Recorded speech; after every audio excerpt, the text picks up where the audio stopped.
Hello, folks. Welcome to another script reading, or I should say musical reading from the Quarantine Theater Company.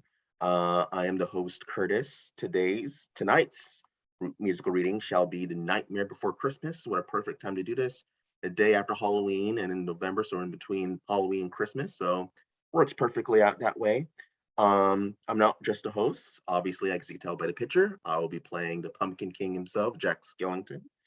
We have Jessica playing Sally. We got Ooh. Chelsea playing our villain, Oogie Boogie. We got Logan as the mayor of Halloween Town. We have George playing some double roles, Dr. Finkelstein, this evil scientist, and Sandy Claus. We have Eric as Locke. We have Molly as Shock. And we have Jared as Beryl. And we have Angie as our scene description. We will also be playing other background characters along the way. So Angie, without further ado, take us away.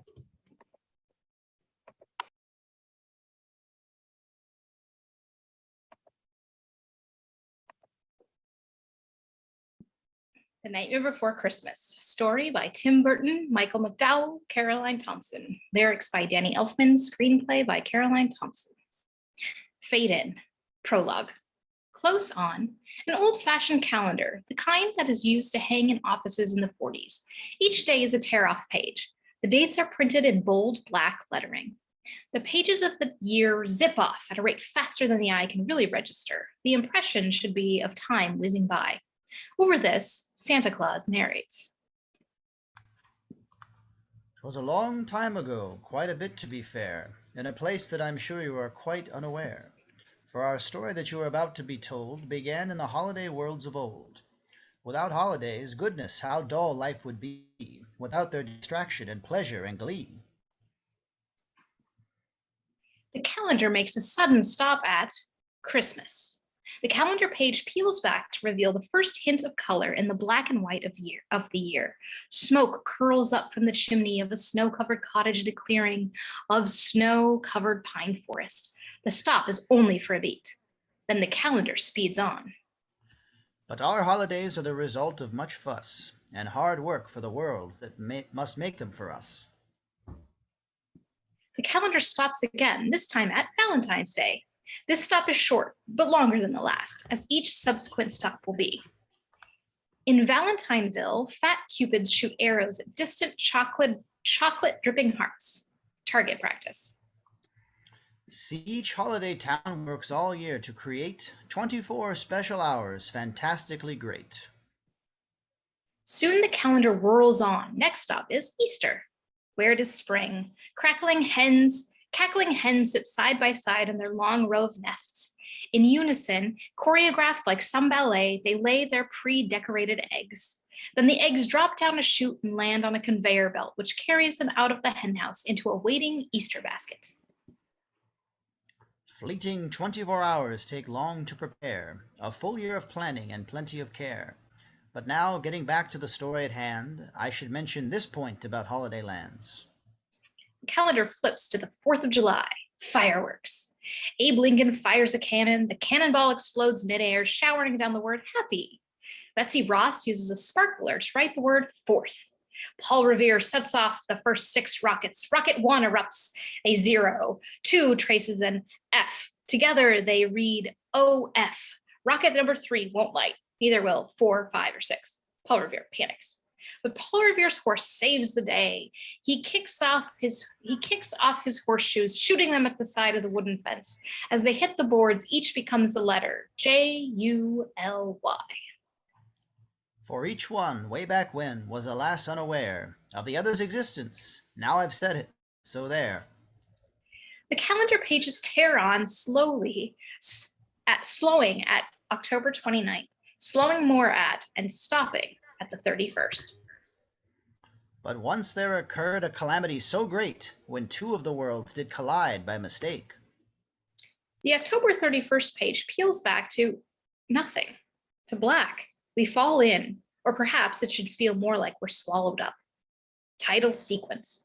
Carved jack-o'-lanterns come at us at the long tunnel of darkness. Collision seems inevitable, but in the instant before we would slam into them, the jack-o'-lanterns veer off, turning to display the various credits on their uncarved backsides. When the last jack-o'-lantern zooms toward us, it doesn't veer off. It just keeps coming and fast. Rather than collide with it, though, we fall straight into one of the Pumpkinhead's carved out triangular eyes, into further black there and out a crypt door, which opens onto the exterior Halloween Land Cemetery night. The bloated orange disk of the moon illuminates Halloween Land's delicately decrepit graveyard. Reverse on Pumpkinhead. Giant jack-o'-lantern head is now on the squat vines of his many leafy legs. He looks more like a spider than anything else as he scuttles across the cemetery toward the big pumpkin patch. Boys and girls of every age, wouldn't you like to see something strange? Come with us and you will see this our town of Halloween. This is Halloween, pumpkins scream in the dead of night. This is Halloween, everybody make a scene, trick or treat till the neighbor's gonna die of fright. It's our town, everybody scream in this town of Halloween. I am the one hiding under your bed, teeth ground sharp and eyes glowing red. I am the one hiding under your stairs, fingers like snakes and spiders in my hair. This is Halloween, Halloween, Halloween, Halloween, Halloween. In this town we call home, everyone hail to the pumpkin song. In this town, don't we love it now? Everybody's waiting for the next surprise. Round that corner, man hiding in the trash can. Something's waiting now to pounce, and how you'll scream. This is Halloween, red and black, slimy green. Aren't you scared? Well, that's just fine. Say it once, say it twice, take a chance and roll the dice. Ride with the moon in the dead of night. Scream, everybody scream. In a town of Halloween. I am the clown with the tearaway face, here in a flash and gone without a trace. I am the who when you call who's there. I am the wind blowing through your hair. I am the shadow on the moon at night, filling your dreams to the brim with fright. This is Halloween, Halloween, Halloween, Halloween, Halloween, Halloween, Halloween, Halloween. Tender lumpings everywhere. Life's no fun without a good scare. Don't soldier, but we're not mean in our town of Halloween. In this town. Don't we love it now? Everybody's waiting for the next surprise. Skeleton Jack might catch you in the back and scream like a banshee. Make you jump out of your skin. This is Halloween. Everybody scream. Won't you please make way for a very special guy? Our man Jack is king of the pumpkin patch. Everyone hail to the pumpkin king now. This is Halloween. This is Halloween. Halloween. In this town we call home, everyone hail to the pumpkin song. La la la la la la la la la.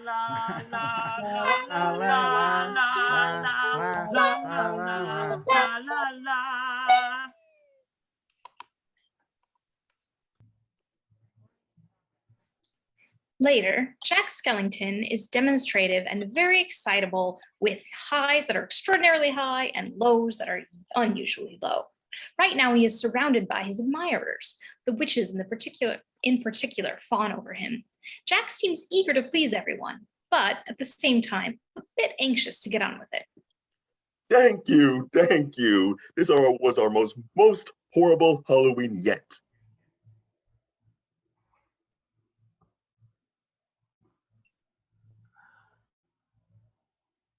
Oh, Jack, you were such a scream, isn't he? The assembly agrees. Yes, Yes. You make sparks fly, Jack.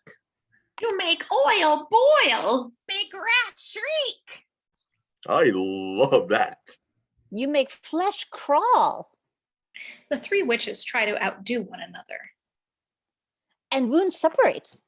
Thank you, thank you, thank you very much. The last witch glares triumphantly at Cronies. What an inspiration to everybody. Inspiration. It was our most horrific Halloween ever. Sally sighs and starts to drift irresistibly toward Jack. Throughout, Ragdoll Sally gains substance as she gains conviction. This is her first baby step toward that. not even perceptible, but in any case, rudely interrupted by the evil scientist who created her. He takes a hold of one of her stitched together arms. The deadly nightshade you slipped me wore off, Sally. I thought I'd find you here. No! Sally pulls back, trying to wriggle free of the scientist's grasp. Let go! But he doesn't. Have it then if you must.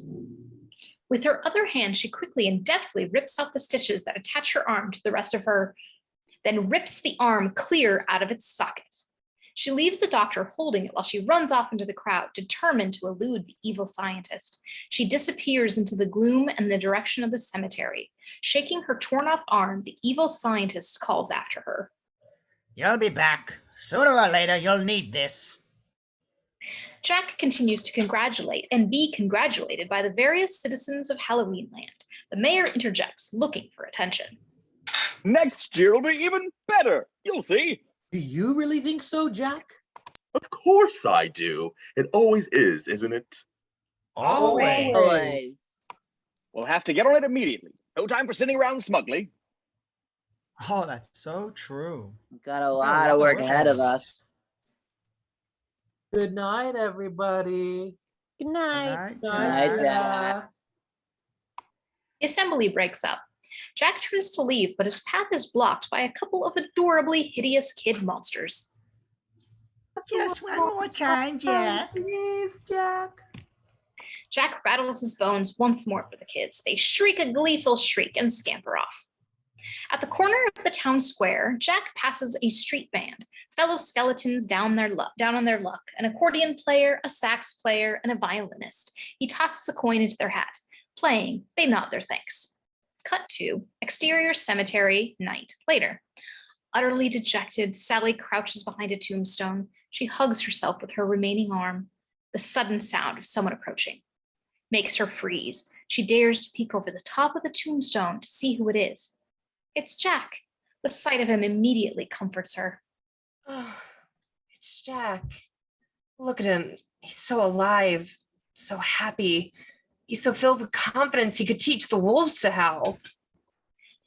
Sally lets out a little whimper of self-pity and collapses out of sight behind the tombstone to feel sorry for herself. He'll never notice me. Why would he? Why should he?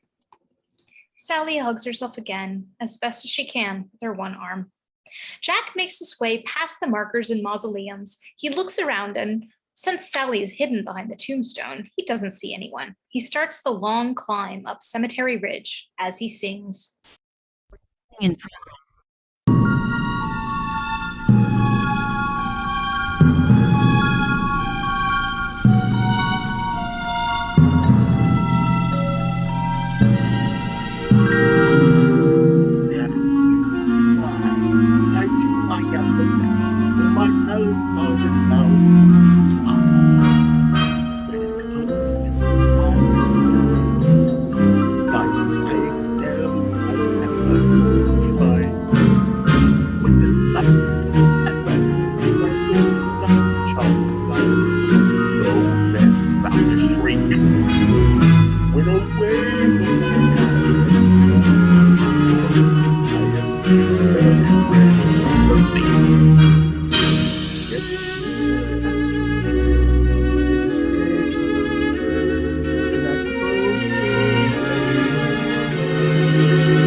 since I am dead, I will take off my head to recite the spirit of no animal will ever scream like that. But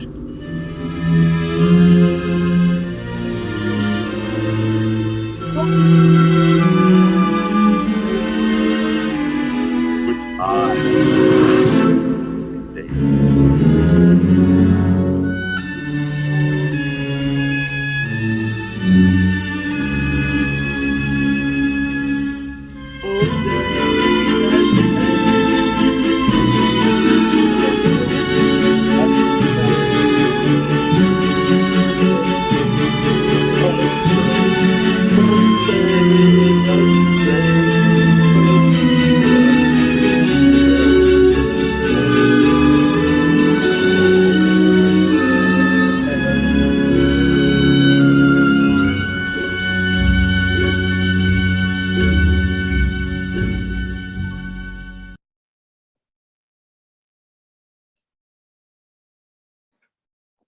Jack heads off with Zero, staggering away blind in his misery, while Sally, still crouched behind the tombstone, continues to debate with herself. Jack has left the cemetery and disappeared from sight when she finally screws up her courage and pops out in full determination and shouts, Jack, I know you hardly know me, but... He isn't there to hear her. Shocked and disappointed, Sally's ragdoll body goes floppy again. Her voice gets high and tiny, then trails off, almost tearfully. I feel the same way you do. Sally stares sadly into the empty spot Jack so recently occupied, then turns and hobbles limply away. She stops at a weed-choked and desiccated little herb garden set beside a cluster of tombstones at the edge of the graveyard. The herbs growing there are labeled henbane, witch hazel, deadly nightshade. As best as she can with her single arm, Sally gathers fresh sprigs of deadly nightshade. Cut to exterior wilderness, night, later. Lost in his private tragedy, Jack lurches heedlessly forward, looking around confused. They've never been up here before. Zero floats quickly after, hurrying to catch up. Whimpering, he bites Jack's coattails and pulls, trying his best to get Jack to stop, to turn around. No, Zero. Jack pulls free. Trying again, Zero grabs Jack by the leg, wrapping his mouth around Jack's skinny shin bone. No playing today, Zero. I'm just not in the mood. Zero lets go, and Jack marches wretchedly forward. Cut to interior evil scientist's house, kitchen, night, later. Close on, an empty jar marked deadly nightshade. Sally drops in the fresh sprigs of the herb. Sally? Alarmed, Sally screws the lid back on as quickly as she can with only one arm and hides the jar at the back of a cabinet. The evil scientist is a twisted silhouette in the doorway behind Sally. You came back. Gasping guiltily, Sally spins around. Yes. For this. He holds up Sally's torn off arm, as well as a large, shiny needle threaded with a long strand of thread. Yes. Didn't I tell you? I've always right, you know, my dear, aren't I? Yes. Smiling his mad grin, the scientist gestures into the room behind him. Shall we? He makes way for Sally. After a beat, Sally nods. Resigned, she trudges past him. He jauntily follows her. Cut to interior evil scientist laboratory, night, later. The evil scientist carefully sews Sally's arm back on. Even so, the stitches are crude and the fit awkward. The expression on her face is more tragic than ever. You're mine, you know. I made you. I know. If you went away, what would become of me? I'm grown up now. I have to leave sometime. Of course you do, and I want you to. But there's no need to hurry it along, is there? I can't help it. That's twice this month you've slipped deadly nightshade into my tea and run off. People might get the wrong idea and think you're unhappy at home. I do the best I can to make it comfortable for us here. I know.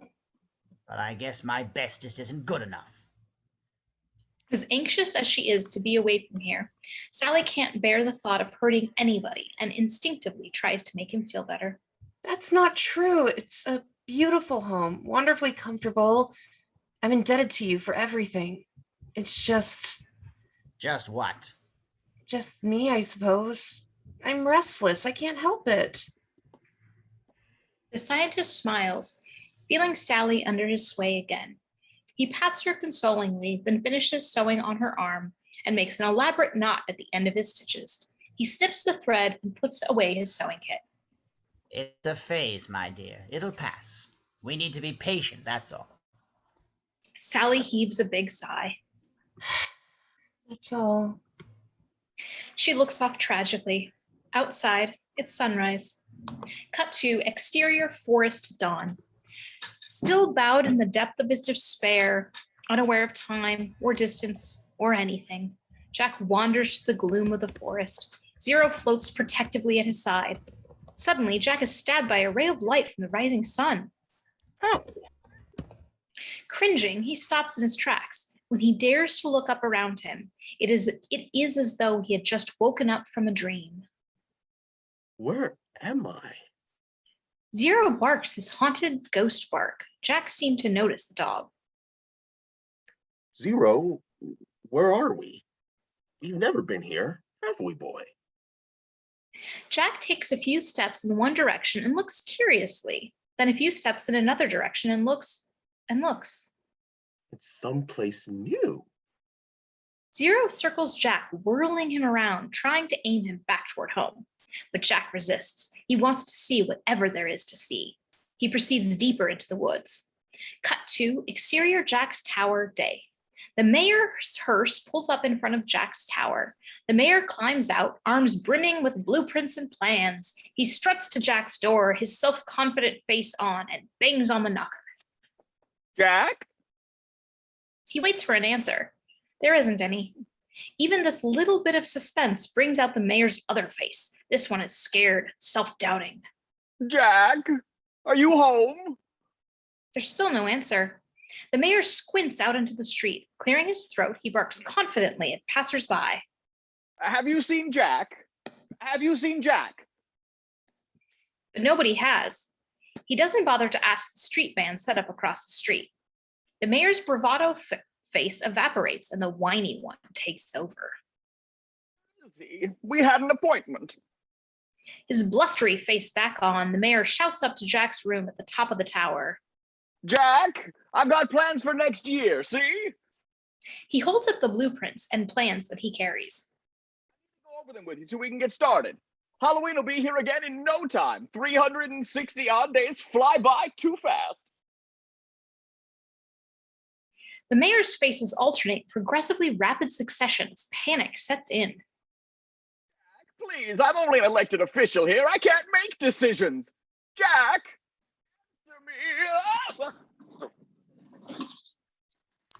Ruined, the mayor crumbles. The accordion player of the street band says quietly from across the street. He can't. The mayor looks up. He's not home. Where is he? He hasn't been home all night. The mayor tries to rouse himself, but he's shorted out, exhausted. Oh. He drops again to the sidewalk. Cut to exterior evil scientist's house, day later. Sally peers out of an upper story window, expression eager and despairing at once. Cut to interior forest dusk. It is just before night. Jack strides forward to a distant pumpkin shape that seems to be carved out of the dark and outlined by a glowing light. Jack can't wait to find out what this means, but Zero, warier than his master and far less enthusiastic about this adventure, lags behind. Arriving at the pumpkin shape, Jack eagerly reaches out to it. When he touches it, it gives, creaking open to more woods beyond. It's a door. Zero hurries to catch up as Jack steps through the pumpkin-shaped door and out into a clearing in the next forest. Odd, Jack stops dead in the middle of the clearing and gapes at what he sees. There are more doorways, etched into the trunks of trees that ring the clearing. To us, these stories make sense. One is shaped like an Easter egg, another like a firecracker, another like a Valentine, another like a shamrock, and another like a Christmas tree. To Jack, who's never heard of any of the other holidays, these doorways are a total mystery. He is especially transfixed by the Christmas tree-shaped door. It rattles invitingly on its hinges. Gusts of cold air blow out from behind it. Snow oozes out beneath. The drama of it draws Jack closer. Zero hesitates in the pumpkin-shaped doorway, uneasy about crossing through it to the other side. But the sight of Jack striding resolutely toward the Christmas tree-shaped door makes him swoop quickly after. Using all his strength, Jack wrenches the Christmas tree-shaped door. There is a moment's delay, darkness, stillness, silence, and then the instantaneous fury of a howling blizzard. A quick blast of snow knocks Zero clear back through the pumpkin-shaped doorway. The whipping winter wind curls around Jack's frail bones and sucks him in through the open door. Jack disappears. The Christmas tree-shaped door slams shut. After a beat, Zero pokes his head up over the lintel of the pumpkin-shaped doorway and sees that Jack has vanished. Panic-stricken, he streaks across the clearing and to the closed Christmas tree door. Crying, he scratches at the door, tries to squeeze under it. His vaporous body is easy, but his head and jack-o'-lantern nose are another matter. Circles the tree, investigates for another entrance, above, below, every which way. He tries everything in his ghost dog powers to get in, but all in vain. He has no choice but to wait. Ears cocked, he settles down to stare and stare at the strange door that swallowed his master. Cut to the whirling, snow-swirling tunnel of blackness through which Jack falls. The fall abruptly ends. Black. Cut to exterior Christmas town night. Jack sits up in the snowbank where he has landed. He looks excitedly around. He marvels first at the miracle of snow.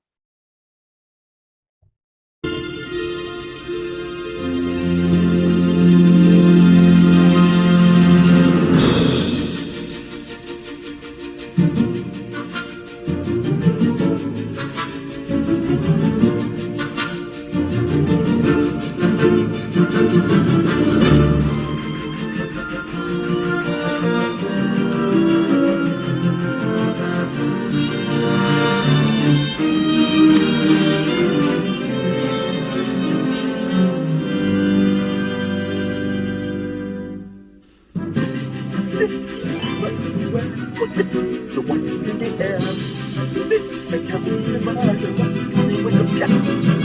What's this? What's this? What's this? It's like what's happening? Everybody's so happy.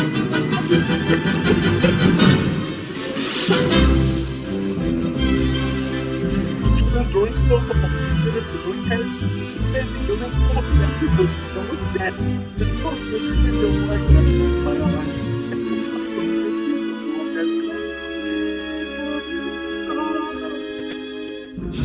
What's this? The kiss. What happened? The cabin all around it. There was so much of what's this?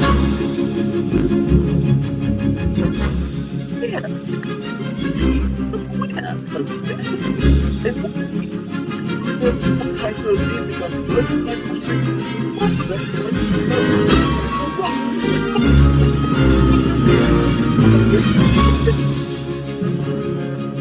oh my, now, I see.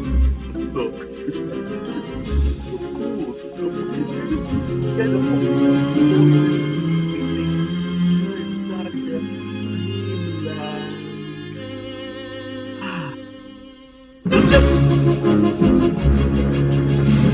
Always been like a nightmare. And that place was living all around. Instead of Christmas flag, music, yeah.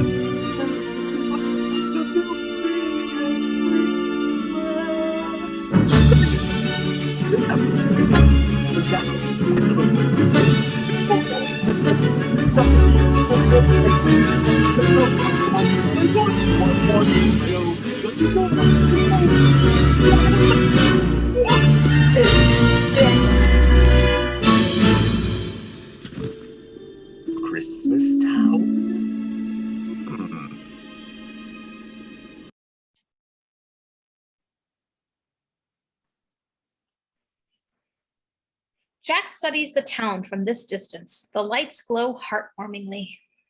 Incredible! I'll need proof. On his feet again, he slinks quietly back toward Christmastown. Cut to exterior Halloween Town Square day. A number of the worried citizens of Halloween Land have gathered. They chatter among themselves. The mayor addresses them from the top of his hearse. Quiet now. We all agree that 2 days is far too long for Jack to have been gone without warning. Is there anywhere we've forgotten to check? I looked at every mausoleum. We opened the sarcophagi. Thumped through the pumpkin patch. I peeked behind the Cyclops' eye. The other citizens wheel around and look at him disbelievingly. I did, but he wasn't there. Everyone sighs. But it's time to sound the alarms. Cut to interior evil scientist kitchen day later. Outside, the alarms wail in the distance, while inside, Sally speedily whips up a pot of sleeping potion soup. She keeps looking out the window, hoping for a hint of what's going on, but nothing, not a clue. Eager to find out, she hurries the soup along. Various spice jars are on the counter, among them one labeled Deadly Nightshade, the entire contents of which she dumps into the pot. Regular dose, double dose, double dose. He'll be able to smell a double dose of Deadly Nightshade. Anybody could. She studies the other jars and picks one labeled Frog's Breath. Frog's breath will overpower any smell. She opens the jar, recoiling from the odor. She turns aside, trying to escape the fumes as she pours some of the frog's breath into the soup. But it starts to overwhelm her away. She swoons, her knees buckle. In her swoon, she fumbles blindly among the other jars. Sweet pea. Where's that sweet pea? Too bitter, too bitter. Her hand finally locates the jar labeled Sweet Pea. The evil scientist calls from the other room. Sally? Still choking, hardly able to even squeak out an answer, Sally struggles to open the sweet pea jar. Where's my soup? Sally finally gets the jar open. As fast as she can, she empties it into the soup and hovers above the pot. In a moment, the sweet pea takes effect and Sally's strength begins to return. Coming. Good, I'm hungry. Still a bit shaky, Sally reaches for one more jar. The label on this one reads, Wormswort. A handful of wormswort just for distraction. It'll throw him off the trail for sure. She drops in some wormswort, stirs the soup, then ladles out a bowl full. Cut to interior evil scientist's laboratory day. The evil scientist is in his lab at his lab table, peering into a microscope and thinking, which for him involves lifting off the top of his skull and tickling and scrambling the brains inside. Sally carries a tray holding his bowl of soup. Lunch. The scientist impatiently gestures her over. He replaces the top of the skull. Excellent. Over here. Sit down. She gingerly sets the tray out in front of him. The scientist inhales a deep sniff of the steam curling off the soup. Ah, what's that? Wormswort. He glances suspiciously at Sally. What trail are you trying to throw me off now? Nothing. What are you talking about? The scientist pushes the bowl of soup towards Sally. Taste it. But why? It's your lunch. There isn't much of it in the first place. Taste it. No. Why not? I'm not hungry. What's wrong? I spent all morning on that soup. I thought you liked wormswort. There's nothing more suspicious than wormswort. It distracts one from every other taste and smell. He dips a spoon into the soup, then holds it to Sally. Until you taste it, I won't eat a bite. Sally crumples. But I have to go out. There's something happening out there. Whatever it is, it's none of your concern. He waves the spoon at her. Eat. She keeps her lips closed tight. Then we'll both starve. An old man like me who hardly has strength as it is. Me without whom, me, your own father. Can't you make other creations?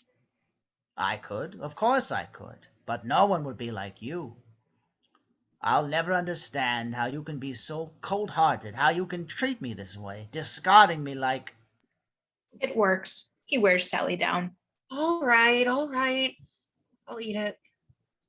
She closes her eyes and sips the soup off the spoon. Cut to exterior town square, dusk. The mayor lies sprawled on top of his hearse, staring up at the sky for ideas. He's exhausted, as are the assembled citizens of Halloween Land. Exhausted from exhausting their alternatives when it comes to seeking Jack. The mayor lifts his heavy head and feebly asks, Did anybody think to dredge the lake? a recumbent corpse sits up and nods. This morning. The corpse flops down again. The mayor lets his head fall back. In the distance, there's a bark. Hear that? What? Now a deep rumbling can just be heard, punctuated by another sharp bark. They listen. More rumbling. Definite barks now. 0. The sound gets louder, closer. The group revives. The mayor sits up. Before long, around the corner comes an ecstatic Jack driving a jaunty Christmasland snowmobile, heavily laden with Christmasland memorabilia. A joyous Zero loops the loop around his master. Look! Jack! I'm back. The Halloween Land citizens gape. Where have you been? I can't wait to tell all of you all about it. Mayor, call us a town meeting. Cut to exterior Halloween streets, evening. The mayor's hearse glides through town, PA system blaring. Town meeting tonight. The hearse passes the deserted Gothic manse, outstreaming the creatures, corpses, and other vampires. Cut to exterior cemetery, evening. As the hearse passes the announcement and the announcement is heard, gravestones open. Cut to exterior, more Halloween streets, evening. The hearse threads through town past the evil scientist's house. Cut to interior evil scientist laboratory, evening, same time. Sally and the evil scientist are both asleep. The evil scientist snores, his head on the lab table beside the now empty bowl. Sally has fallen asleep on her way through the doorway, hat on, arm halfway into the sleeve of her coat. Town meeting tonight. Neither of them hears the announcement. Neither of them stirs. Their deep sleep goes undisturbed. Cut to exterior town hall night. The town hall is a tilted Chautauqua meeting house. We hear the noise of the crowd inside and see a few Halloween Land latecomers hurry in. Cut to interior town hall night. Jack stands at the podium on the stage at the end of the big meeting hall. Set up beside him is a table piled high with, at this point, nondescript objects. The murmuring crowd presses close to the stage. Of course, Sally and the evil scientist are absent. Jack holds up his hands for attention. Listen, everyone. There are objects so peculiar they are not to be believed all around things that tantalize my brain. It's a world unlike anything I have ever seen. As hard as I try, I can't describe like a most improbable dream. But you must believe when I tell you this. It's as real as my skull, and it does exist. Here, let me show you. This is a thing called the present. The whole thing starts with a box. A box? Is it steel? Are there locks? Is it filled with a pox? A pox? How delightful. How a pox. delightful, a pox.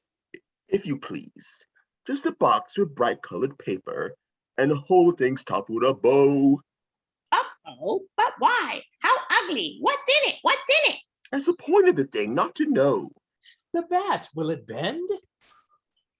It's a rat, will it break? Perhaps it's the head that I found in the lake.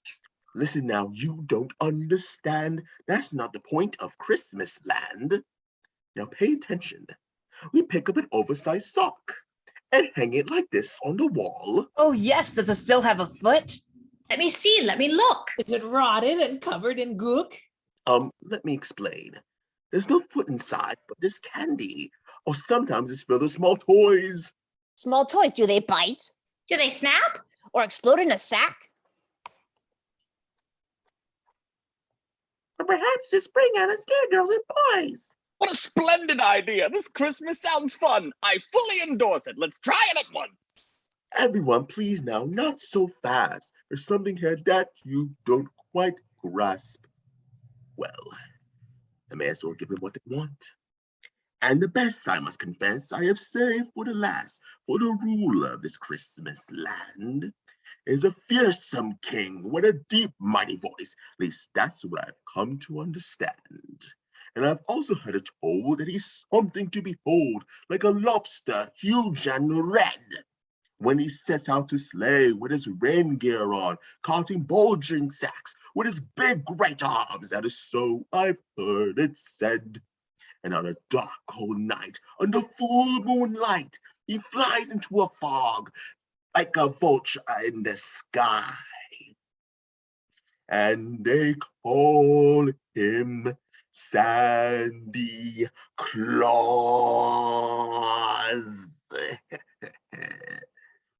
Well, at least they're excited, but they don't understand that special kind of feeling in Christmas land. Oh, well.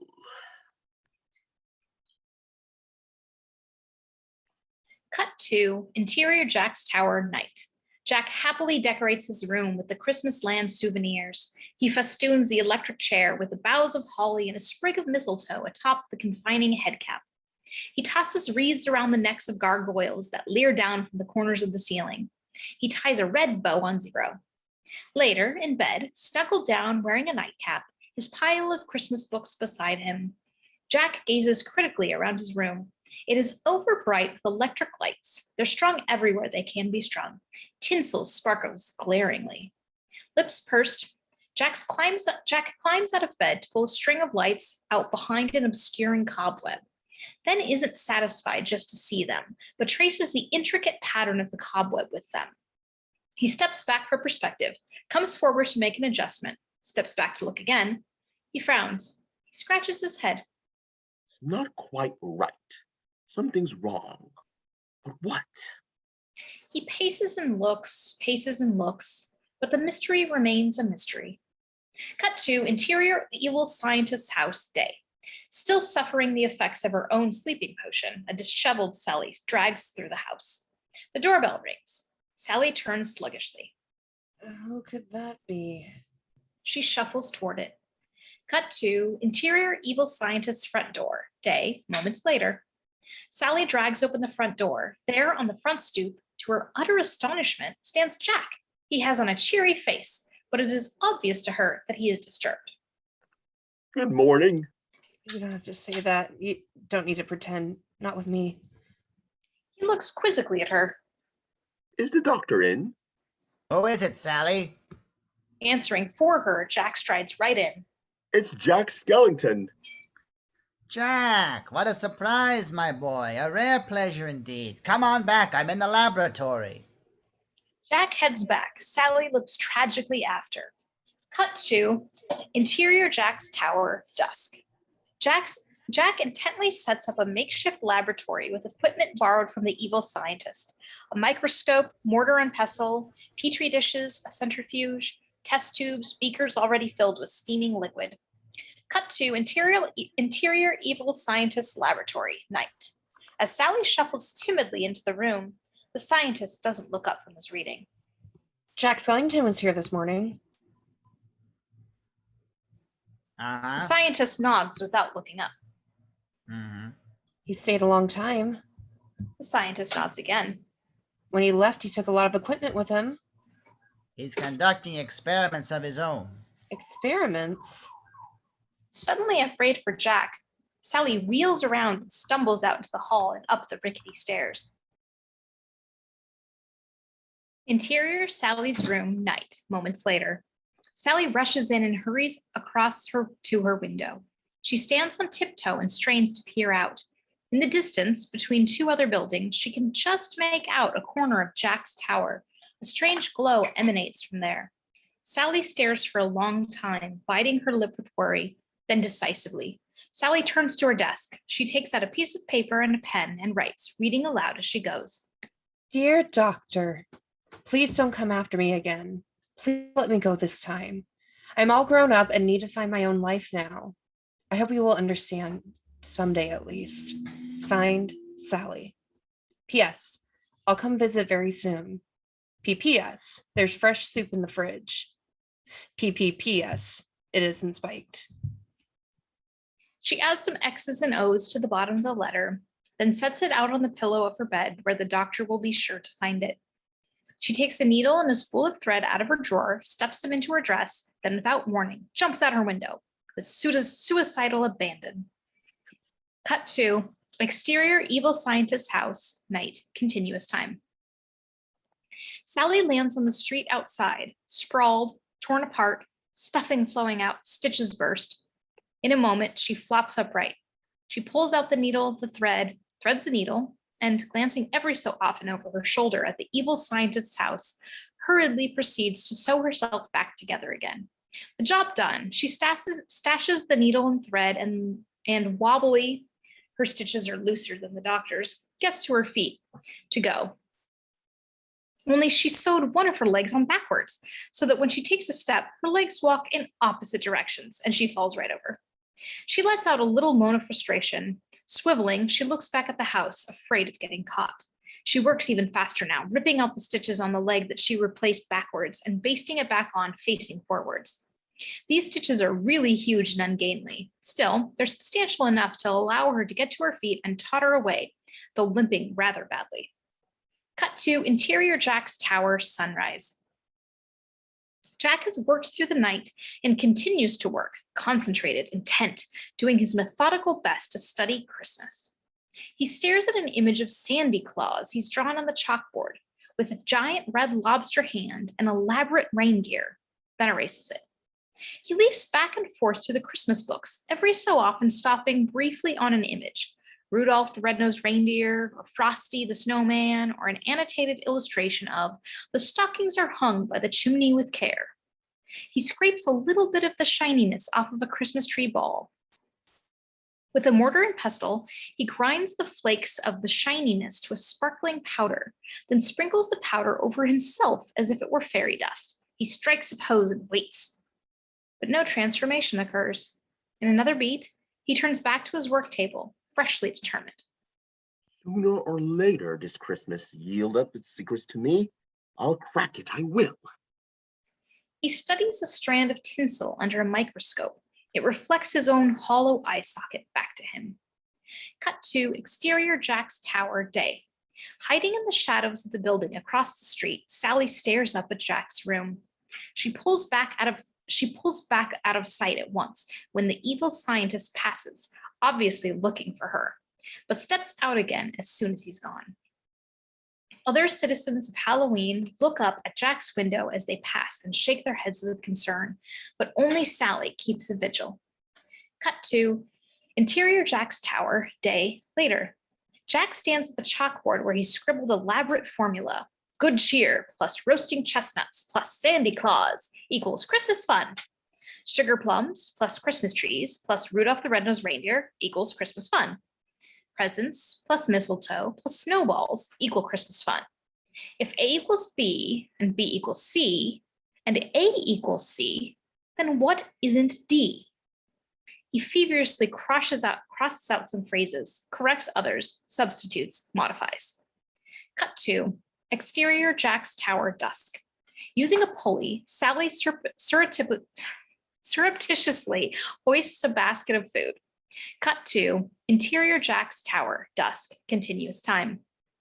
Toy steam engine now chugs along tracks laid around the perimeter of Jack's room. Puffing smoke, it hauls a string of open cars filled with Christmas dolls and toys. Jack adds more toys as the tiny train cars pass him. He looks up at the odd scraping sound of Sally's food basket knocking against the window. At the window, he unhooks the basket and lifts it in. Inside is dinner, lovingly wrapped in a napkin, a skeleton chicken, a couple of apple cores, and a cold bottle of newt juice. Jack leans out the window to see who sent this to him. His gaze locks with Sally's, far below. A beat. He nods his thanks. She waves, slowly, in tragic sympathy. He pulls back into his tower. On the ground, Sally keeps staring faithfully up at Jack's window. In his tower, Jack dances around a little Christmas tree, giddily tossing on decorations. Cut to exterior Jack's tower night. Sally is back at her post across the street, watching Jack's window, where a tall candle burns. As if in time lapse, the candle burns all the way down while the night passes into exterior Jack's tower day. Sally sleeps curled up in the doorway across the street. She wakes to a small crowd gathering beneath Jack's window.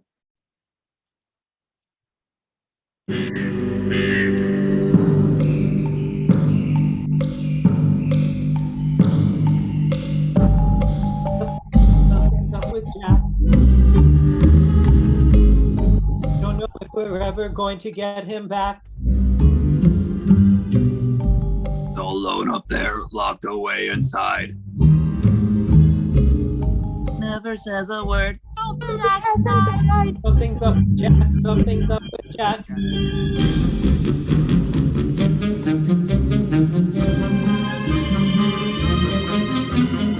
Christmas time is in my skull. Will it be? I cannot tell. There are so many things I cannot pass. When I think I've got it dead at last, I won't because it doesn't fit. Something's there, I'm not quite ready. Though I try, I keep forgetting. Like a bell. What is it? What is it? It needs the bric-a-brac. A secret's waiting to be cracked. These dolls and toys confuse me so, confound it all. Simple objects, nothing more but not recognize. What is it?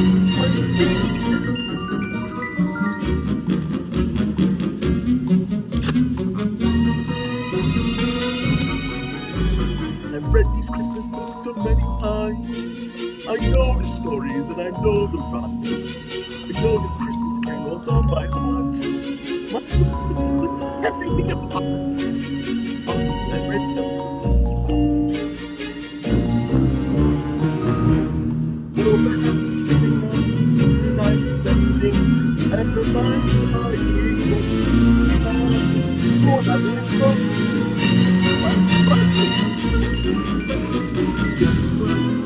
Yeah, like music.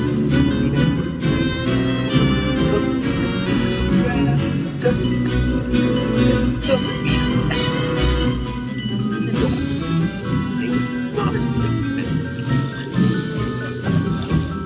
where does anyone not wanting that for me when I clean everything and it goes I find like a Christmas time that movement and that's exactly what I'll do.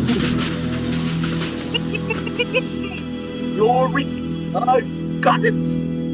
This year, Christmas will be ours.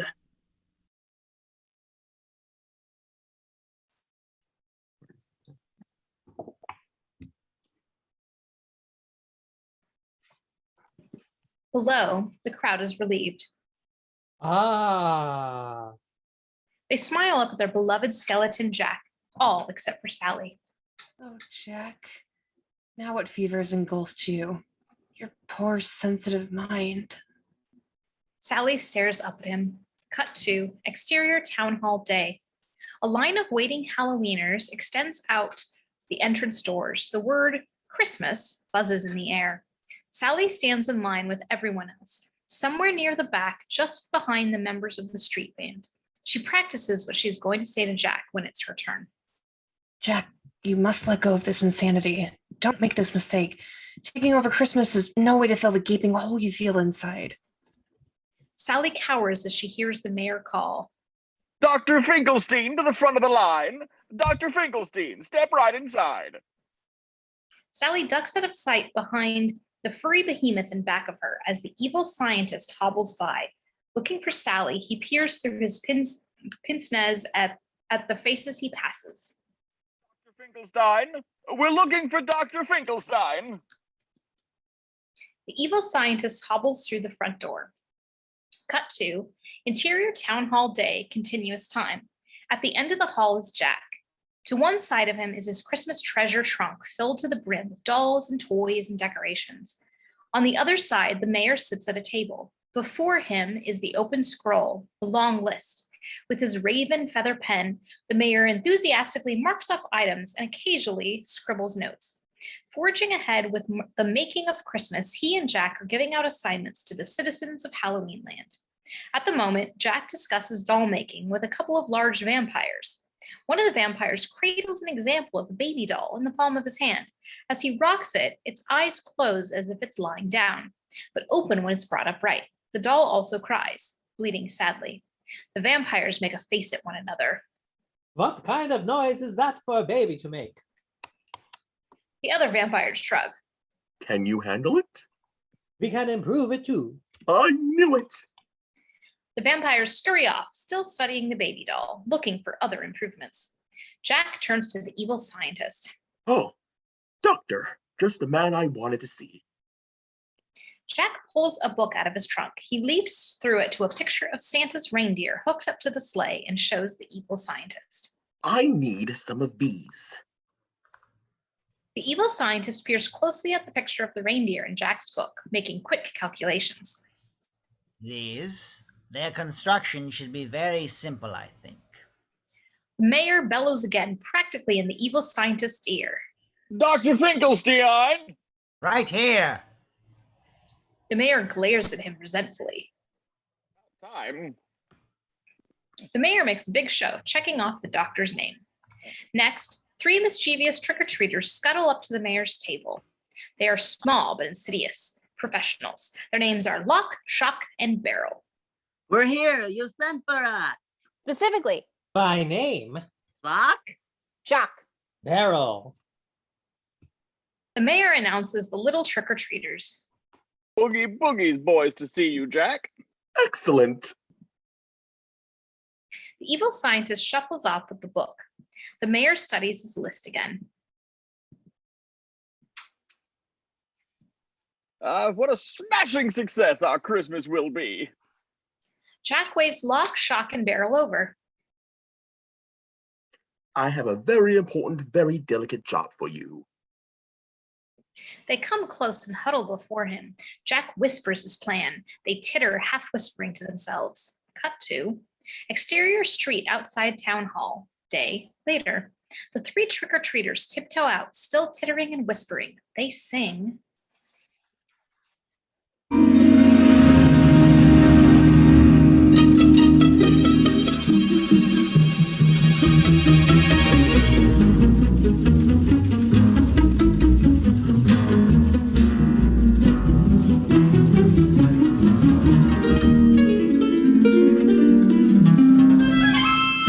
Isn't that Mr. Santa Claus? I want to do it. I said we should work together. We've Birds of a feather.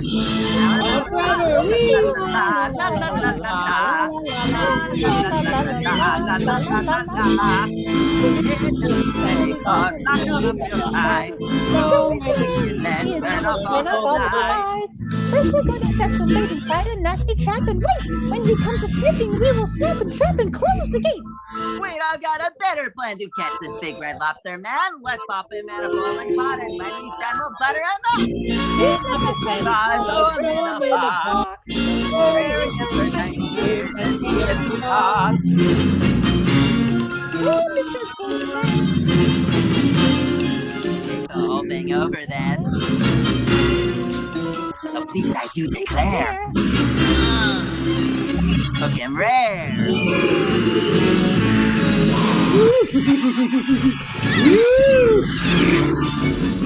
So take a cat and aim it at the door, and then knock 3 times, and when he enters, Sandy Claus will be no more. He's a stupid thing now. We blow him up to smithereens, and we lose some of the pieces. Jack will beat us fucking green. Then after Santa Claus, not in a bag. Run on the bag. He is sad, and Mr. Rex Boogie is the meanest guy around. I will do this.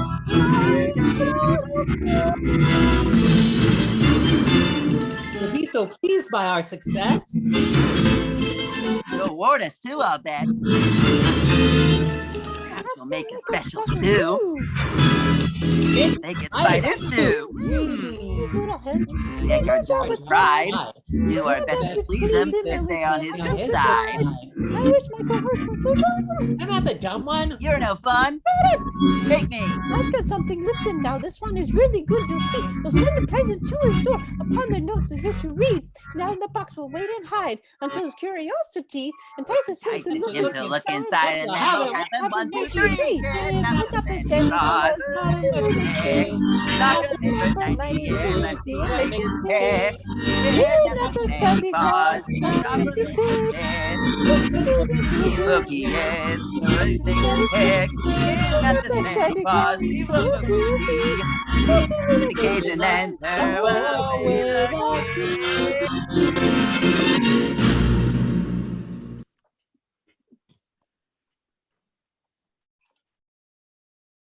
Santa Claus, huh? They reach the very edge of the forest. They are still in the light, one step ahead. It is dark and gloomy. Locke, the natural-born leader of the three, stops in his tracks in the last possible light. The other two bump into him in succession. Then all three crouch down at once. Beat. Simultaneously giggling, they suddenly streak forward into the woods and in a moment are swallowed up into the pitch black. The only evidence of them left is the sound of their giggles. The giggles recede, then fade. Cut to exterior town hall, dusk. No part of the line stands outside now. The few citizens left still waiting for assignment stand. Cut to interior town hall, dusk, continuous time. A very anxious Sally stands at the head of the line, in a panic, going over and over what she intends to say. Jack, you must let go of this insanity. This is a mistake. Behind her, the furry behemoth waits patiently. Jack works with the street band. Demonstrating, he shakes a harness piece studded with sleigh bells. The bells jingle cheerfully. Okay, now you. The members of the band rattle their bones in response, shaking legs and arms, echoing the jingle of the bells, but with their own distinctive hollow clink. Jack laughs, enormously pleased. Thank. Now, let's try this. Using various jingling bells, Jack shakes out the tune to Jingle Bells. The band clanks the tune right back, phrase for phrase. Sally watches with an increasing sense of doom as her turn with Jack nears. Jack heartily shakes hands and backslaps the three members of the street band. They head off practicing. Thanks, you're the absolute best. He turns to Sally, who stands frozen, wide-eyed, her heart a wild bird trapped in the cage of her chest. He smiles encouragingly at her. Hi, I saved a really special job for you. He gestures for her to step closer. Stiffly, she does. I want you to be the one who makes my Santa Claus outfit. She looks stunned. Jack nods eagerly and pats her, mistaking her silence for awe at the responsibility. I know you can do it. He enthusiastically proceeds to describe the costume. It's bright red, the reddest red you can imagine, both the jacket and the pair of pants. The boots are black. There's a big black belt that goes around the middle. Oh, and there's a white trim on the cuffs and collar. Swallowing hard, Sally looks up at him, her eyes wide. Her voice is tiny. Are you sure, Jack? Jack suddenly looks confused. He stops mid-gesture. Am I sure? Brow furrowing, he stares at the ceiling and thinks. Sally holds her breath, hoping. Finally, Jack shrugs. Well, the trim is traditionally white from everything I've studied, but if you think green would give it more dash, I trust your judgment. I know you'll do a great job, whatever you decide. At that moment, Locke, Shock, and Barrel race in, dragging behind them a big stack with something squirming inside. Jack! We caught him! We caught him! Jack strides excitedly to meet them, leaving Sally. Sally flees, mortified, miserable. She had hoped to help Jack, to spare him the pain of his enterprise, to save him from himself. Floppy and weak, Her legs lost some stuffing in her jump from the evil scientist window. She runs as best as she can, arms and legs pinwheeling. Lock, shock, and barrel, in a frenzy of giggling, open up the big sack, and who should jump out but the Easter Bunny? Jack's face drops. He turns to the three trick-or-treaters. That's not Sandy Claus. It isn't? Who is it then? Not Sandy Claus. The three shrink back. Followed your instructions. We went through the door. In the tree. Which door? The door. We'll take him back. Jack turns to the Easter Bunny and speaks loudly and slowly to him, hoping to be understood. I'm very sorry for the inconvenience, sir. He scowls at the three trick-or-treaters. Shall I send somebody else for Sandy Claus? No. Not at all. We can handle it. We'll get it right this time. For sure. I told you there's more than one door. Sandy Claus is behind a door shaped like this. He holds up a cutout of a Christmas tree. Got it. They stuff the Easter Bunny back into the sack and hurry off. Take him home first and apologize again. Be careful with Sandy Claus when you catch him. Treat him nicely. They scurry out the double doors. Cut to interior Christmas factory, another day. Sally sits at a sewing machine, abjectly stitching Jack's Santa Claus suit. Finished with a long seam, she holds up the suit to see how it's coming along and shudders in its cheerful, bright red glare. If only he would come back to his senses. Shaking her head, she sets the suit back in place to stitch up another seam. But Sally is alone in her distress. Beyond her, the little Halloween factory gladly hums along, making Christmas. This time. Making Christmas. Making Christmas. Making Christmas is so fine. It's ours this time, and won't the children be surprised? It's ours this time. Making Christmas. Making Christmas. Making Christmas. Time to give them something fun they'll talk about for years to come. Let's have a cheer from everyone. It's Time to party.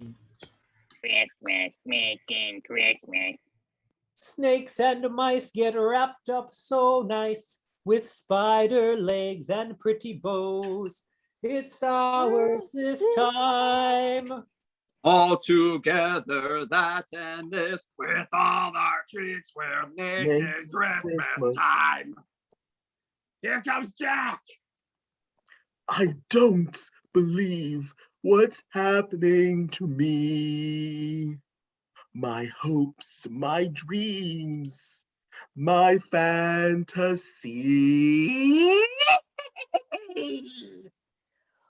Won't they be impressed? I'm a genius. See how I transformed this old rat into a most delightful hat. My compliments from me to you on this your most intriguing hat. Consider this the substitute, a bat in place of this old rat. No, that's so wrong. This thing will never make a present. It's been dead for much too long. Try something fresher, something pleasant. Try again. Don't give up. All together, that and this, with all our tricks, we're making Christmas time. This time, it's ours. Making Christmas, making Christmas alive. It's Almost here and we can ring the bells and celebrate. when the moon Starts to climb, we'll all sing out. It's Christmas time.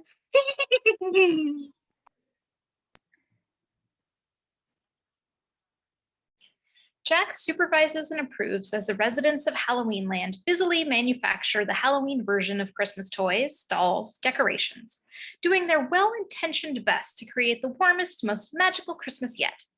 The results of their eager efforts, unbeknownst to them, often painfully miss the mark. Barbie is a voodoo doll. The horrible-looking demon that springs from the jack-in-the-box has a sweet decorative bow on it. Strings of electric lights are composed of tiny skulls through which the colored lights gleam. Meantime, the evil scientist assembles skeleton reindeer from piles of bones. He also takes the opportunity to assemble himself a new and improved Sally. He animates her and she smiles at him. He is pleased. She assists him in his work, animating the reindeer. While Christmas is being manufactured in Halloween land, it is also being manufactured in Cut to Interior Christmastown Factory, day, same time. The factory looks like it was constructed by a master gingerbread housemaker, all dandy jigsaw angles and bulbous shakes and filigree. There's a calendar that tells the number of days left till Christmas. It says 1. At quaint conveyor belts, Santa's elves work their hardest, assembling the Christmas toys we most sentimentally associate with Christmas. Among them, cherubic baby dolls in bonnets and gowns, gorgeously painted wooden rocking horses, wrapping the beautiful gifts, colorful papers, elaborate bows, labeling packages. Cut to exterior reindeer school, day. Santa's team of sleigh-pulling reindeer practices roof jumping techniques. One young buck lands with a splat and must try again. Cut to interior Santa's cottage, day. Mrs. Claus putters in the kitchen while Santa Claus sits in his big armchair in front of a roaring fire. He is checking a long list, checking it twice, when the doorbell rings. Setting aside his list, Santa hoists himself to his feet and slowly crosses to the door. He opens it and sees Lock, Shock, and Barrel. Crouched on his front doorstep, they cry their little banshee cry and leap up at his face with their sack wide open, bagging him. All goes black. Cut to exterior Halloween land, town square, Christmas Eve. The town has been festooned with Christmas decorations. Presents are being loaded into the coffin sleigh. The evil scientist oversees the harnessing of his skeleton reindeer. He glowers over at Sally, morosely helping Jack on with the red coat of the Santa Claus outfit. He already wears the pants and boots. Jack is positively thrilled with the costume. It's perfect. It couldn't be more perfect. Jack laughs, his version of a booming laugh. Oh, Sally oh, pulls oh. out her needle to make a last-minute adjustment to one of the cuffs. Then she sticks the needle back behind her ear where it will be handy. Jack puts on his white beard and turns eagerly to check his reflection. In the polished black side of the coffin sleigh, he grins at himself. Then, in a moment, his smile fades and he furrows his brow. He peers closely at himself. Something's missing. But what? I've got the beard, the coat, the boots, the belt. His musing is interrupted by the commotion. Lock, Shock, and Barrel cause as they scuttle into view, out of breath, struggling with their enormous sack. This time we bagged him. This time he really did. He sure is big, Jack. And heavy. Reaching Jack, they dump the sack and reveal the prize inside, untying the knot and peeling back the sides, uncovering the legendary Sandy Claus. Sandy Claus himself in person. I can hardly believe it. What a pleasure it is to meet you. Santa blinks. Jack grabs his hand and shakes it. Why, you have hands. You don't have claws at all. Santa looks around to see where he's been brought.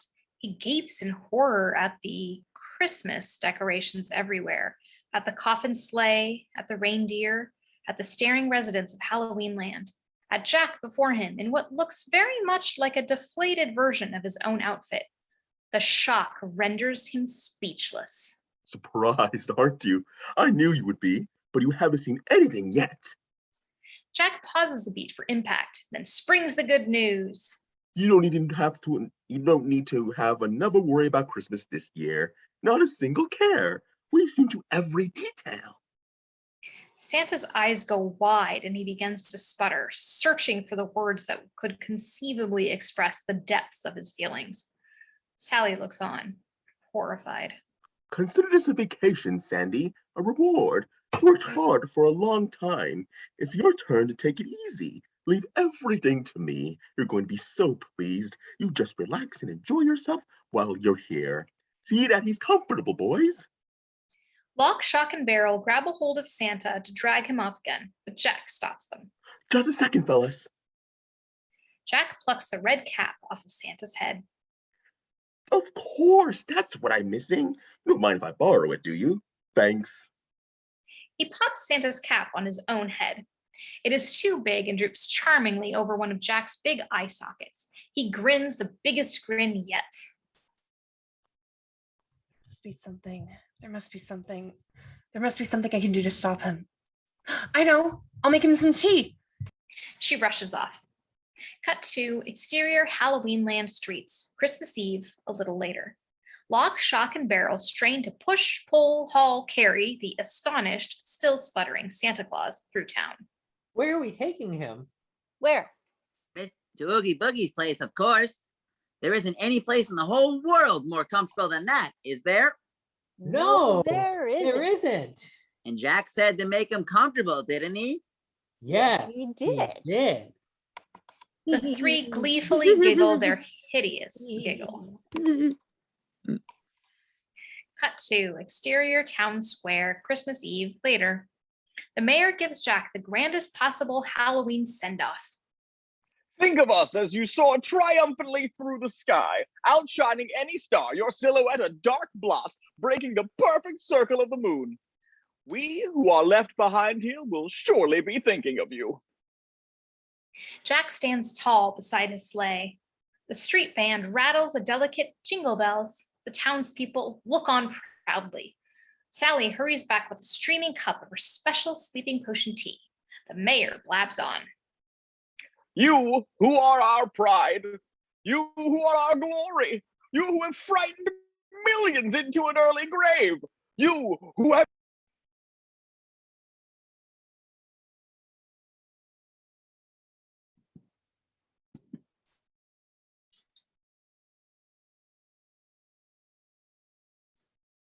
His speech is suddenly interrupted by the descent of a thick Halloween fog.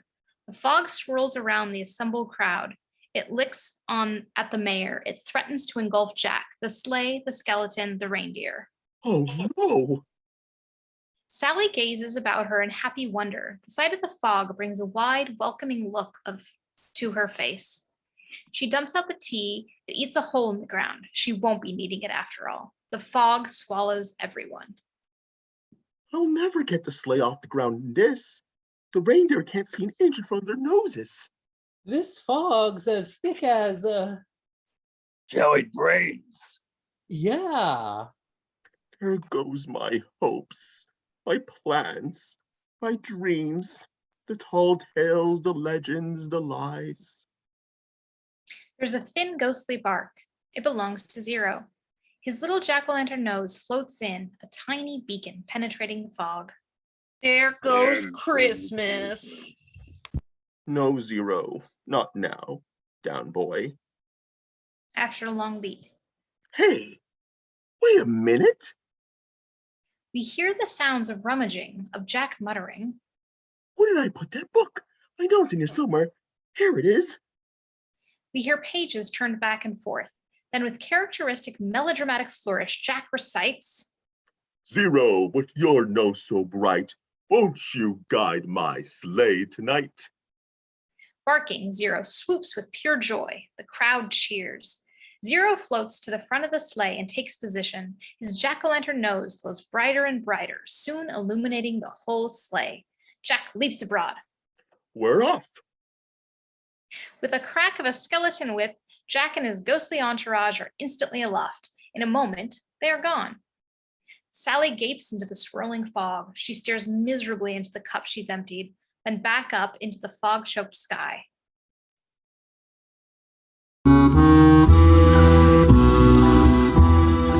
I sense there's something in the tragedy that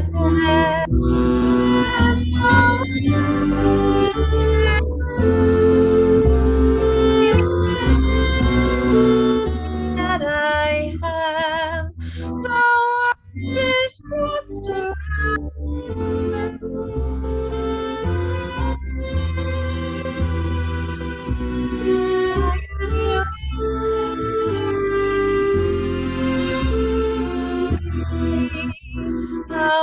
achievements.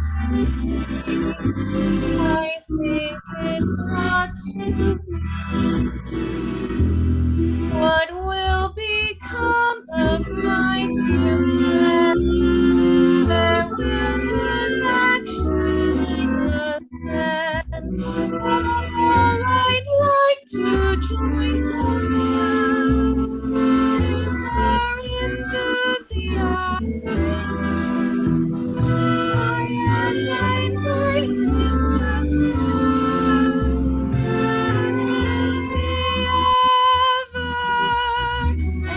up together. Oh, I think not. Never to be found, for I am not the one.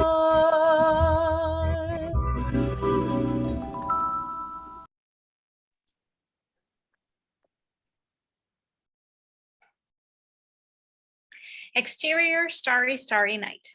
Christmas Eve. Jack's coffin sleigh whiplashes wildly through the glittering night sky, a giddy, out-of-control amusement park ride. At the front of the sleigh, Zero exuberantly howls. Far below, peaceful little houses dot the landscape, innocently waiting for Christmas. Laughing his best booming Santa laugh, Jack begins his descent. Ho, ho, ho. Cut to exterior suburbia, Christmas Eve later. The coffin sleigh crash lands on the roof of a little house, making such a racket that it wakes the sleeping family inside. The baby cries bloody murder, and we can hear the voice of the wife urging her husband to investigate. A big grin slashed across his face. Jack pops out of the wreckage. He gleefully slithers over the chimney and jumps inside. Cut to interior little house, Christmas Eve later. Jack's skeletal hand drops hideous little toys into the Christmas stockings hung up along the fireplace mantelpiece. The hysterical voices continue. Get the gun. We don't have a gun. Well, grab something. As he does the crying of the baby close by. Santa? Jack spins around to see a little boy staring up at him. At the sight of Jack, the little boy looks stunned. Merry Christmas. Jack springs over to the boy. The littlest boy stands frozen in place. The chaos persists. Where is he? He's not in his bed. No, check downstairs. You check downstairs. Overhead, footsteps thump to and fro. The baby still bawls. Jack bends down to the little boy. And what is your name? The boy doesn't answer, doesn't move, just keeps staring. I bet I have a special present for you anyway. Jack fishes into his big sack of toys. He pulls out a shrunken head by its hank of hair and hands it to the little boy. There you go, Sonny. With a screaming ho, ho, ho, Jack springs back to the fireplace and whooshes up the chimney. Ho, ho, ho, ho, ho. Cut to exterior rooftop Christmas Eve, continuous time. Jack leaps into the remains of his coffin sleigh and off he flies. Cut to interior little house, Christmas Eve, same time. Still standing where Jack left him, the little boy stares morosely into the grotesque face of the shrunken head. Footsteps charge down the steps to pound the hall to the living room doorway, both parents at once. We hear their horrified reactions, their blood-curdling screams. Cut to exterior rooftops, Christmas Eve, later.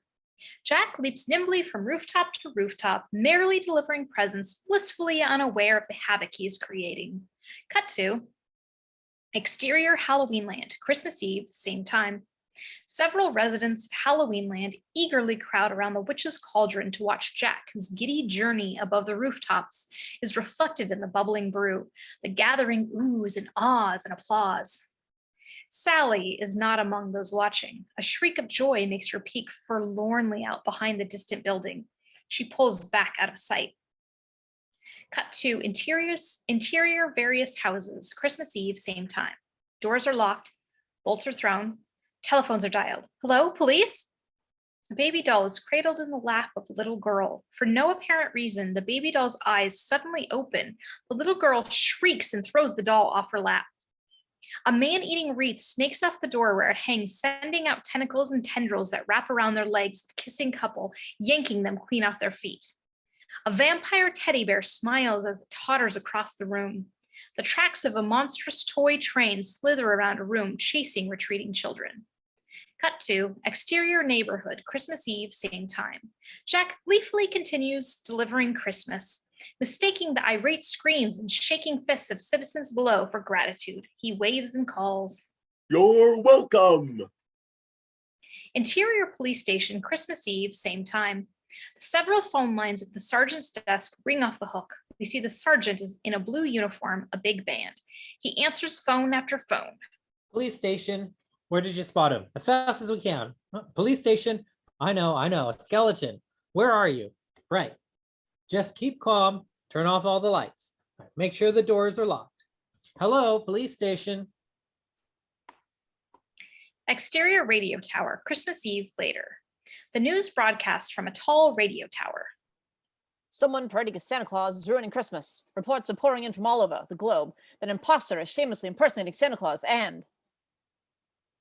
Exterior Halloween land, Christmas Eve, same time. Sally picks up the broadcast and the sewing needle she stuck behind her ear. Mocking and mangling this joyous holiday. Gruesome nightmares have replaced the visions of sugar plums that should be dancing off children's heads. Whole families scream in terror. The authorities assure us that at this moment, the military is mobilized and stop whomever is perpetrating this heinous crime.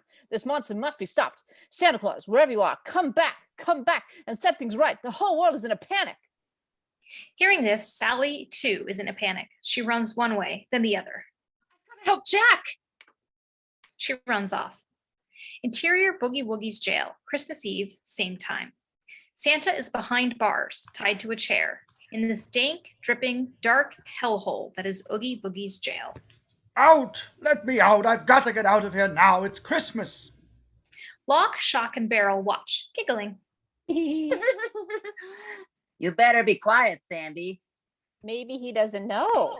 He has to know. Everybody knows about... He's interrupted by a fearsome groaning. He's interrupted by a fearsome groaning. All three of the little trick-or-treaters whip around at the sound. Uh-oh. They hightail it out of there. Oogie Boogie is on his way.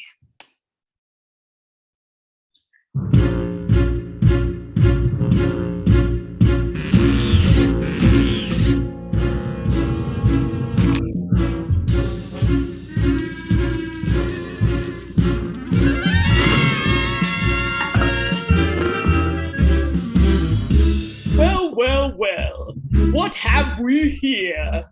Santa Claus, huh? Ooh, I'm really scared. So you're the one everybody's talking about. You're joking. I can't believe my eyes. You're joking me. You gotta be. This can't be the right guy. He's ancient. He's ugly. I don't know which is worse. I might just split a seam now if I don't die laughing first. So the Boogie says there's trouble close at hand. You better pay attention now, cause I'm the Boogie. And if you aren't shaking, there's something very wrong. Cause this may be the last time you hear the Boogie talk. Whoa.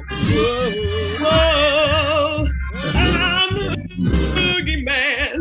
Well, if I'm clean and seeing I'm nothing much to do, I might just cook a special batch of snake and spider stew. And don't you know the one thing that would make it work so nice? A roly-poly Santa Claus and whoa.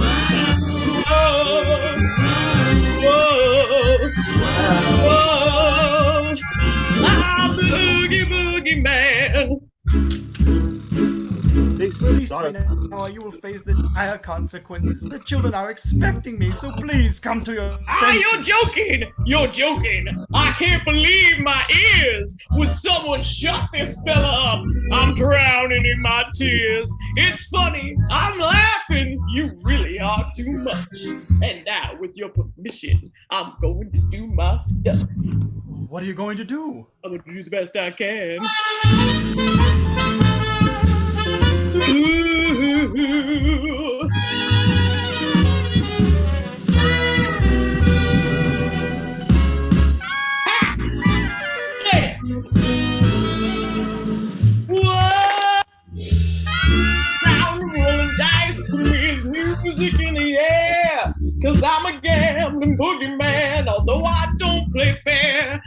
much fun, I must confess, relies on the line. Not mine, of course, but yours, oh boy, now that'd be just fine. Release me faster, you will have to answer for this heinous act. Oh, brother, you're something.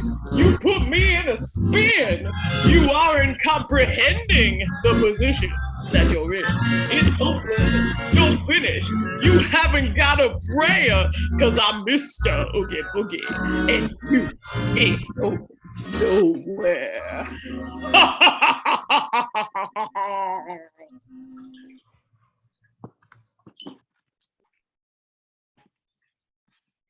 Oogie Boogie is an enormous, shapeless sack, bulging with creepy crawlies. He rolls and oozes rather than walks. As Oogie Boogie's song concludes, a shapely female leg that we recognize as Sally's, wearing a high heel and exposed up to the garter, eases seductively into view outside the jailhouse doorway. When there isn't an immediate reaction, the toe taps impatiently. Oogie hears. Huh? He turns and spots the beautifully turned leg. The leg kicks a can once, twice. Ooh la la, what have we here? He chuckles to himself and slathers. Relishing the anticipation, he rolls over ever so slowly toward the enticement at the doorway, leaving his prisoner completely behind. Cut to exterior Oogie Boogie's jail, Christmas Eve, same time. Meantime, the rest of Sally hops on her remaining leg around outside of Boogie's jail to the back. She peeks through the tiny barred window to see inside, where Santa Claus bucks in his chair, desperate to escape. Sandy. He whips around and is about to holler. Shh, I'm here to help you. Get me out of here. Sally reaches in through the bars, straining to touch Santa Claus. He tries to move the chair toward her, but try as he might, he can't. He is ready to burst with frustration. It's no use. You discourage too easily. Just hang on. She pulls off both her arms. The left yanks the right out of the socket, popping the stitches, and the right yanks the left. Santa swallows a scream of horror as Sally's unattached arms crawl through the bars and into the cell with him. One arm scuttles to his ropes and begins picking up the knots, while the other arm scoots out of the cell behind Oogie Boogie, who still oozes toward the leg at the door. Cut to exterior military installation, Christmas Eve, same time. The big guns fire into the night sky. Cut to exterior starry night, Christmas Eve, same time. Far below the guns fire, Jack mistakes the artillery for fireworks. Doesn't that look fun, Zero? They're celebrating. They're thanking us for doing such a good job. Zero yaps happily and, nose in the air, swings gleefully back and forth in the harness at the head of the sleigh, narrowly missing being blasted to smithereens by a well-guided missile. It was only the exuberant swinging that saved him. His eyes goggle. He bristles midair and begins to flail. Whoa, careful down there. You guys, you almost hit us. That was a pretty close shave. It's okay, boy. Head higher. Zero regains control and flies up. The explosions below blast on. Cut to interior Oogie Boogie's jail. Christmas Eve, same time. Santa's own hands are now free, attacking the rest of the knots that bind him while Sally's stray hand picks the lock on the cell door. In a moment, he is free. In another moment, the door swings open. Grabbing Sally's arm, Santa lumbers out the door toward freedom. Only Oogie Boogie himself stands in the way. Oogie Boogie has just reached the door. Sally's crawling hand has almost reached him. Making lascivious noises, Oogie Boogie peeks out to see what the body that belongs to such a gorgeous leg might possibly look like, and is surprised to find nothing there. No body at all. What the? It dawns on him that he's been had. Roaring, he wheels around only to see that Santa is loose and coming toward him. He roars louder and starts forward to set things right. When Sally's hand, the one that had been tailing him, leaps up and pulls the end of a thread on the sack that is Oogie Boogie's shapeless body, the thread pulls out, leaving a gaping opening in Oogie Boogie. Oogie Boogie wails as his gruesome contents immediately fly, crawl, slither, writhe, jump out. The bag itself collapses to the ground, empty, silent. My bugs! My bugs! My bugs! The rest of Sally, torso, head, one leg, hops into view from around the corner. Santa grabs up Sally's arm, still holding the string, and is about to sweep up her other leg and the rest of her when there's a sudden roar behind him. Oogie Boogie returned to life. The empty bag opens up and with suction from hell sucks Santa and Sally inside. Black. Cut to. Exterior, starry, starry night. Christmas Eve, same time. Jack and his ghostly team now frantically but successfully dodge a barrage of missiles, only in the next instant to suffer a direct hit and explode. The explosion is huge, fiery. Cut to exterior Halloween land, Christmas Eve, same time. The explosion is being simulcast to a group of Halloween townspeople in the witch's cauldron. They gape at the fireball in confusion and disbelief. The mayor turns away, ever the politician. His two faces compete to be the first to speak. One of them wins. I knew this Christmas thing was a bad idea. I had a feeling in my bones. The mayor climbs aboard his hearse and is driven off. Cut to exterior, starry, starry night. Christmas Eve, same time.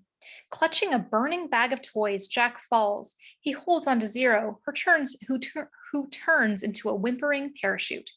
Jack, voice choked, cried out in anguished sincerity, Merry Christmas to all, and to all a good night. Jack lets go of Zero and plummets toward Earth. Exterior cemetery, Christmas Eve, continuous time. Jack lands hard, bones clattering. Zero floats down beside him. Cut to interior Oogie Boogie's jail, Christmas Eve, a little later. Santa and Sally, more or less stuck together again, are cornered by Oogie Boogie. He is in the process of snatching the escaped parts of himself out of the air and stuffing them back in. Now, what am I gonna do with you two? You try anything and you just wait till Jack gets back. The mayor's hearse passes, blaring the announcement. Jack has been blown to smithereens. Christmas is over. Jack's skeleton is no more. Oogie Boogie What's that you were chuckles. saying? Doll face. He grabs squiggly something and shoves it back into his sack. Cut to exterior cemetery, Christmas Eve, continuous action. For a long time, Jack doesn't move. He lies flat, sprawled face down across a couple of tombstones. Finally, he hauls himself up onto a large stone cross. I thought I could be Santa. I thought I could be better than Santa. And what did I do instead? Instead, I killed Christmas. Crumpling, Jack weeps. Zero, ever faithful, makes himself a hanky and wipes Jack's wet eyes.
Santa Claus.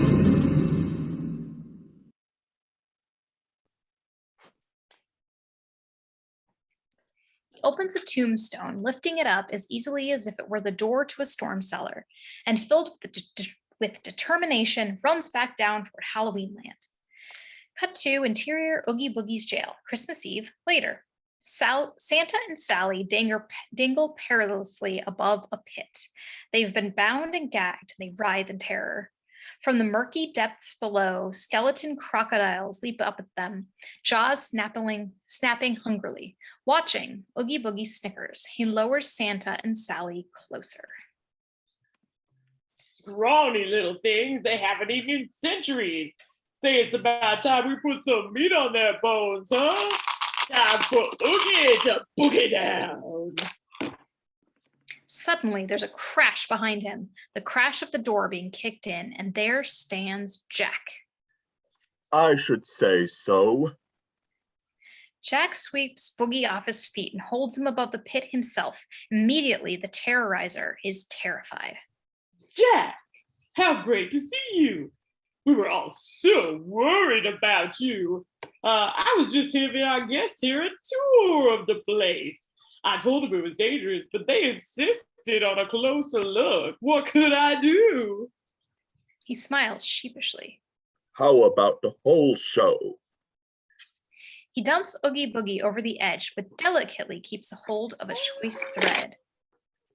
As he falls, Oogie Boogie unravels completely. His insides escape into the dark with the sound of wings flapping and feet skittering, and in the end, all that's left of his shapeless sack of a body is one long thread. In the pit below, the crocodile skeletons scoot around, jaws clapping, having themselves a feast. Later, Jack finishes untying Santa and Sally. He works quickly. He ungags Sally.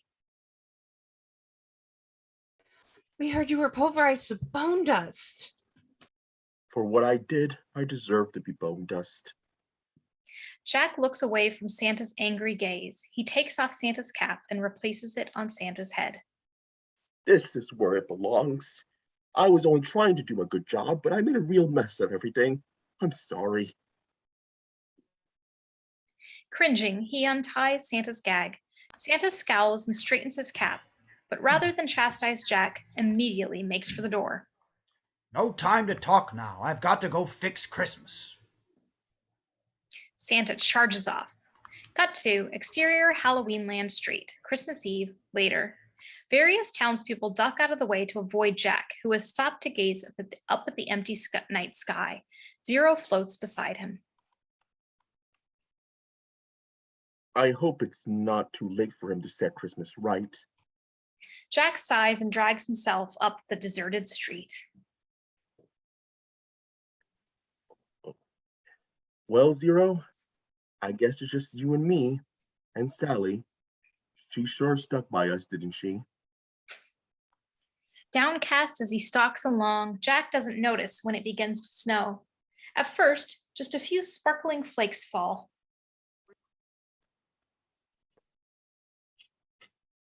La la la la la la la la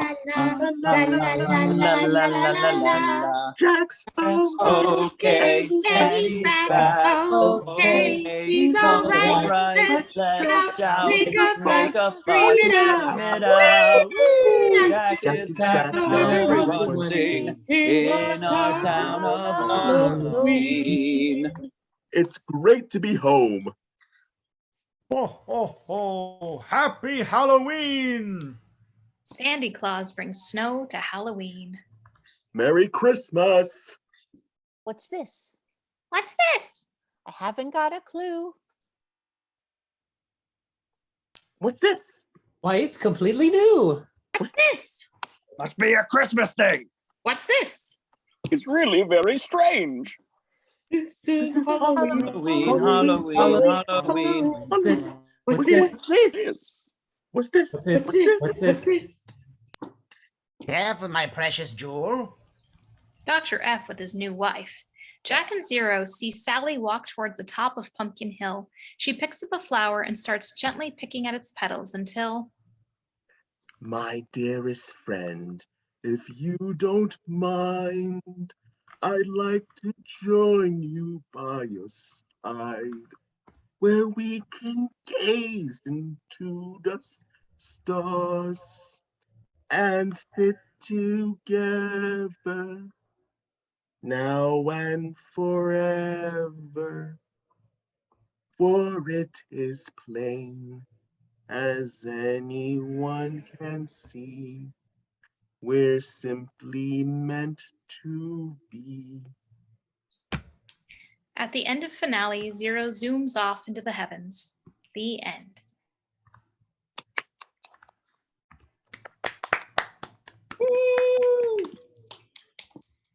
Awesome. Thank you all for watching. We hope you enjoyed it, and we'll see y'all next time.